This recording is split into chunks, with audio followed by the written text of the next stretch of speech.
Hey guys, before we start this video, I just want to give a quick apology of this video of my review of the Mortal Kombat 9 video game story mode of coming out really late. I apologize you guys for not doing this review in videos as soon as possible, because I told you guys that I was going to do this review right after my reaction to the Mortal Kombat 9 story mode, but knowing of how 2020 has really affected a lot of people, especially me in particular, it's gotten to me emotionally and mentally, which really drains me because of everything that's been going on this year with COVID-19, with some of the riots, and the police brutality that's been happening, and then with the Northwest fires happening here in my home state of Oregon, and not being able to see my friends throughout this whole year. It's really gotten to me to the point that I'm not really drived. So again, I apologize for not doing more of my videos like I wanted to do, but the way that this year has been, it's just been hard. But what I am going to promise you guys is that I will do my videos. I will keep doing my videos because I want to keep driving myself. I want to keep you guys entertained, especially with everything that's going on. That's all I want to do, is to keep you guys entertained and just enjoy the videos that you watch. So, let's move on.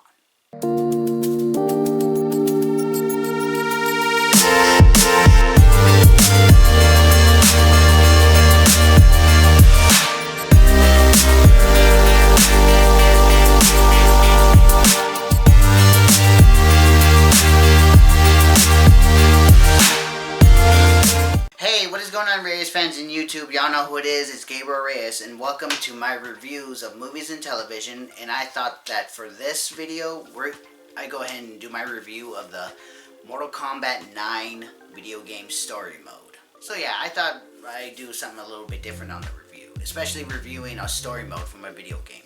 And Mortal Kombat 9, I gotta say, you guys, when doing the reaction to the Mortal Kombat 9's story mode, it was so intense and so story driven, because it has been a while since I watched the Mortal Kombat 9 story mode, and going back and doing my reaction to it, I really wanted to keep in touch of all the details that they did within that story mode. So without further ado, let's discuss the whole plot of what Mortal Kombat 9 was all about. I'll be honest, I really loved the opening of the story mode because it starts off exactly where Mortal Kombat Armageddon ended.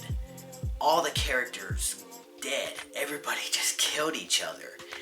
And on the top of the pyramid of Argus was Raiden and Shao Kahn, and of course Shao Kahn obtained the power of Blaze, and at that moment he was going to kill Raiden. And of course Raiden, at the last minute, got the pieces of his medallion and sent a mental message into the past of his younger self, or his past self, to let him know of all the events that have happened up to Mortal Kombat Armageddon. And what I really liked about all that was that all those events that happened sent it all the way back to the first Mortal Kombat game. And man, I gotta say, for them to start right there, that is so awesome, because then it's just that they put in most of the characters that we all know and love. And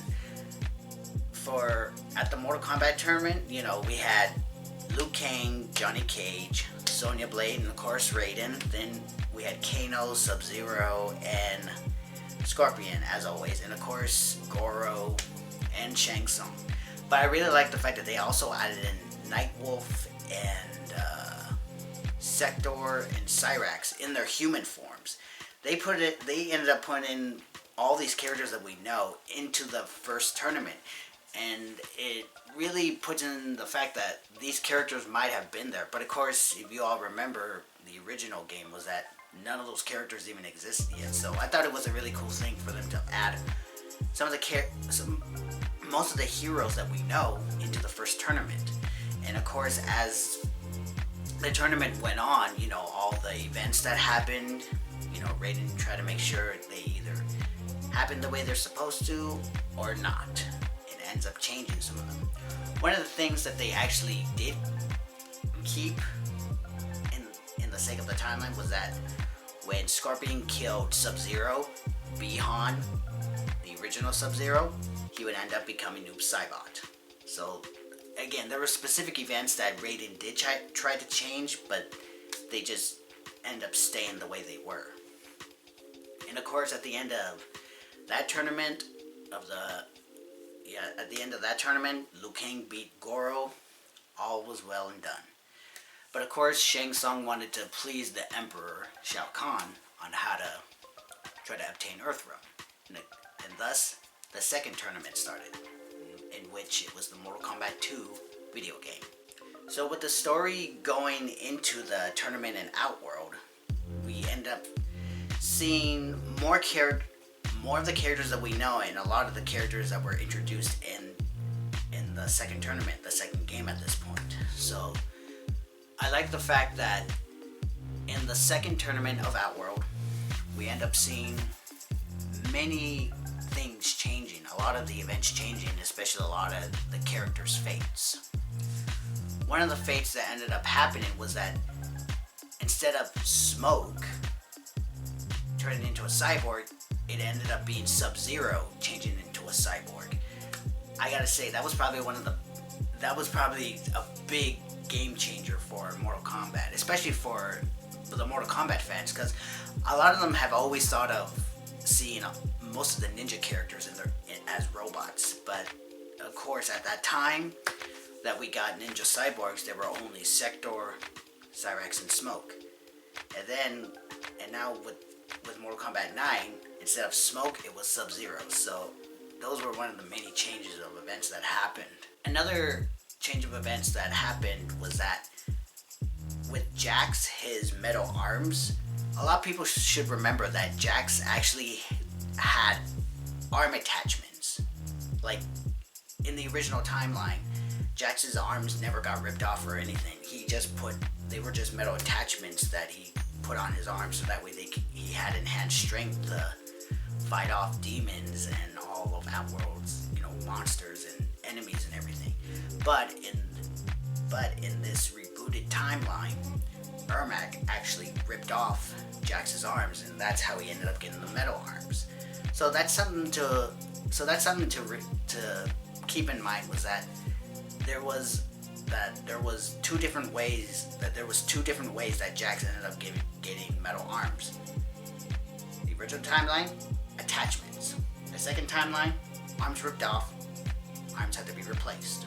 We also get into the facts of Kitana ends up betraying Shao Kahn, because she ends up finding out that Shang Tsung started to make clones of her, which that clone would end up becoming Melina. And then also Kitana ends up finding out that throughout her whole life, she realized that Shao Kahn was never really her father. He was her stepfather, and that she ends up realizing about everything that she's been lied to about. That she's actually an Adanian, and that her realm was, absorbed by Shao Kahn, and that throughout her whole life, Shao Kahn kept her alive for the sake of her mother's, Sindel, wishes. So we move on to the end of the tournament. Raiden ends up figuring out that maybe it's not Liu Kang that's the one that he ends up saying in his memories, saying that he must win. So he ends up choosing Kung Lao to fight Kintaro, Shang Tsung, and Quan Chi, and for him to fight Shao Kahn.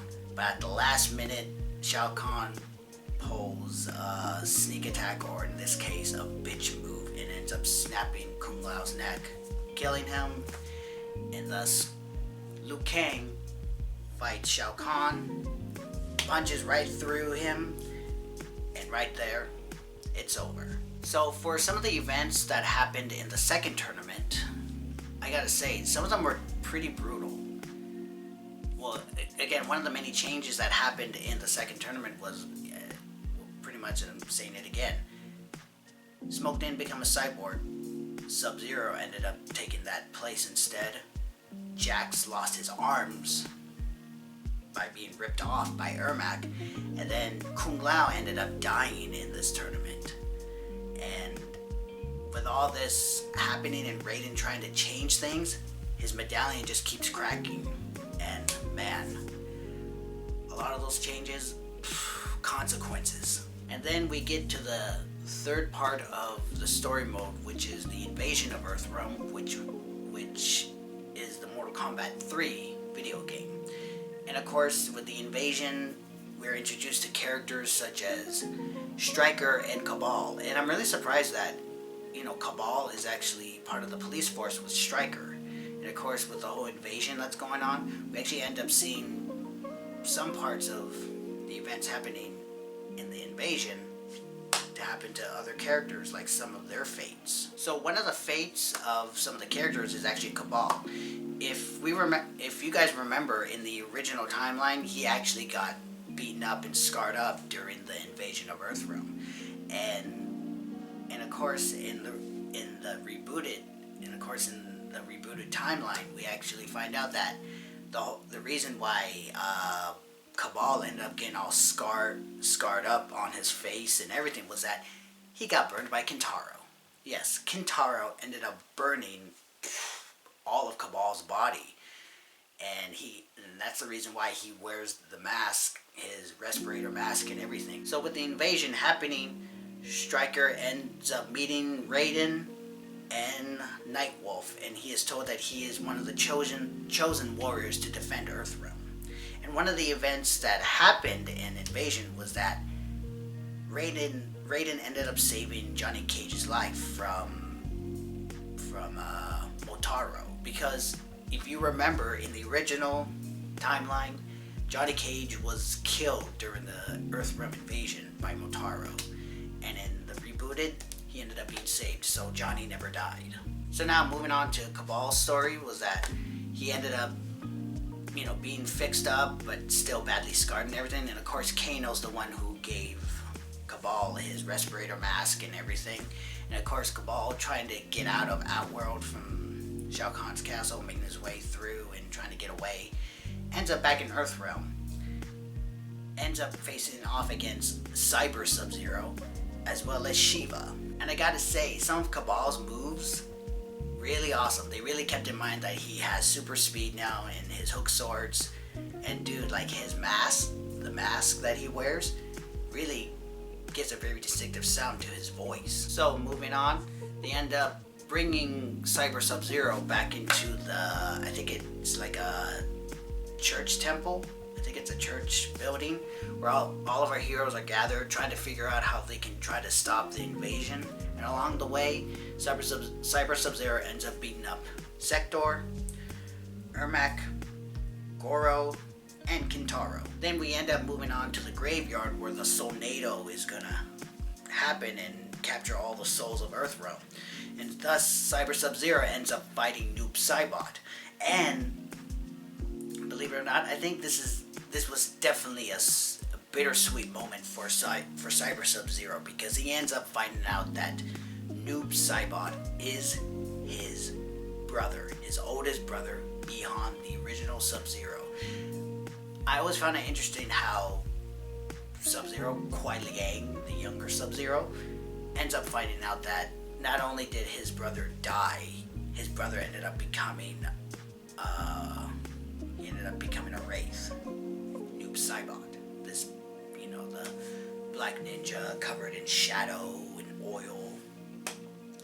It was a bittersweet moment for Cyber Sub-Zero, for Kuai Liang, because for him to find out that his brother ended up becoming so corrupted that he became Noob Saibot, you can definitely tell that in the tone of his voice, he was disappointed. He was heartbroken the fact that his brother ended up becoming an agent of darkness. So it was a bittersweet battle between Cyber Sub-Zero and Noob Saibot, and then just like that. So then Nightwolf comes into the picture, tries to stop Quan Chi and Noob Saibot from, casting the full spell of the Tornado, and thus Nightwolf actually ends up saving the day by kicking Noob Saibot into the Tornado, corrupting it, and then they end up saving Earthrealm. And damn, I gotta say, that was a brutal death for Noob Saibot. But then we end up finding out that not even stopping the Tornado is gonna stop the future, because Raiden's medallion keeps on cracking. So him and Liu Kang end up going to see the Elder Gods to try to see what they can do. And thus, one of the most tragic things happened to our remaining heroes. Most of them being killed by some of the Lin Kuei, but not just the Lin Kuei, a overpowered OP Sindel. So Sindel pretty much killed all of our heroes, except for Johnny and Sonya. She ended up killing all the heroes, and Nightwolf was the last one to stop her by sending up I forgot what that move he does. Where he attracts like a light beam down on him and Sindel, and they just evaporate to death. And at this point, with Liu Kang and Raiden returning, Liu Kang he's disappointed. He is heartbroken. He's lost all of his new friends that he has made to protect Earthrealm, and he is just so angry at Raiden because Raiden has changed everything, and you can definitely tell that Liu Kang was just not taking it anymore. So for Raiden to make things right, he ends up going to the Netherrealm to make a deal with Quan Chi, giving his soul for the protection of Earthrealm. But ends up finding out that Quan Chi had already made a deal with Shao Kahn. Quan Chi being the more diabolical sorcerer that he is, ends up getting the souls of all of our fallen heroes and corrupting them. It's at that point that Raiden ends up facing off all of them, and then as him and Quan Chi speak about, everything that has happened, he realizes that he who must win refers to Shao Kahn, in which Shao Kahn has to invade Earthrealm, because once by doing that, there will be a change. At the end, it all goes down to hell. Man, just watching Liu Kang become so frustrated with Raiden, and that their final confrontation with each other is that Raiden ends up accidentally killing Liu Kang. He accidentally killed him, and for him to say his last words to Raiden was, "You have killed us all."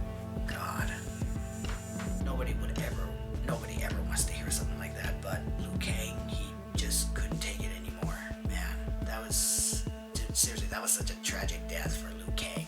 And now, at the end of the battle, at the end of the game, at the end of the story, Raiden ends up beating Shao Kahn with the help of the Elder Gods, realizing that Shao Kahn broke the rules. Thus, they power up Raiden, and Raiden kills Shao Kahn. The Elder Gods take him, and they punish Shao Kahn. At the end of the day, at the end of the story mode, Earthrealm was saved, but at what cost? Raiden, Johnny, and Sonya realize that everything that has happened, Raiden blames himself. And thus, they have to rebuild. And that's what they will do.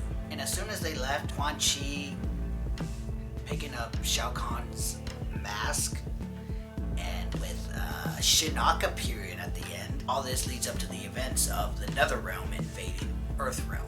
Whew, wow, guys. So again, I gotta say, just remembering of how everything happened in Mortal Kombat 9, the story mode, dude, again, it was just so amazing. All the events changing, seeing all the characters that we know, and it was just amazing.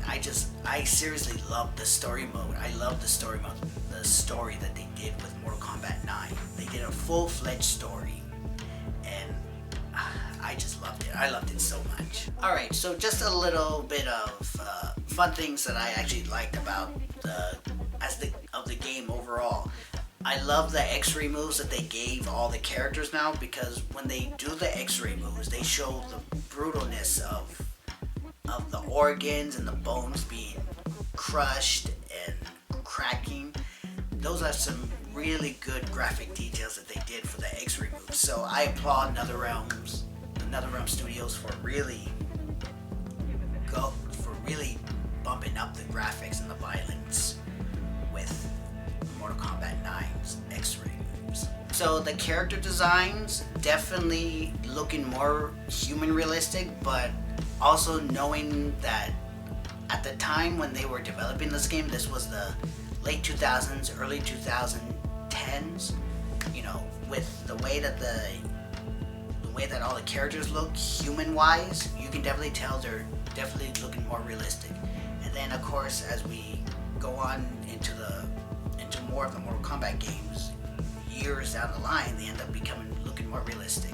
But it's always good to know that with Mortal Kombat 9, they were definitely going more into more human looking. I know they did do that. They ended up doing that in Mortal Kombat versus the DC Universe, but with that game, you know, it was starting to develop. So in Mortal Kombat 9, it did improve a little bit more. Alright you guys, so that was my review of the Mortal Kombat 9 story mode. If you guys enjoyed this video, like, comment, share, subscribe, and hit the little notification bell as well so you know when my next video will be up. Alright you guys, I'm Gabriel Reyes. I'm out. I'll see you next time.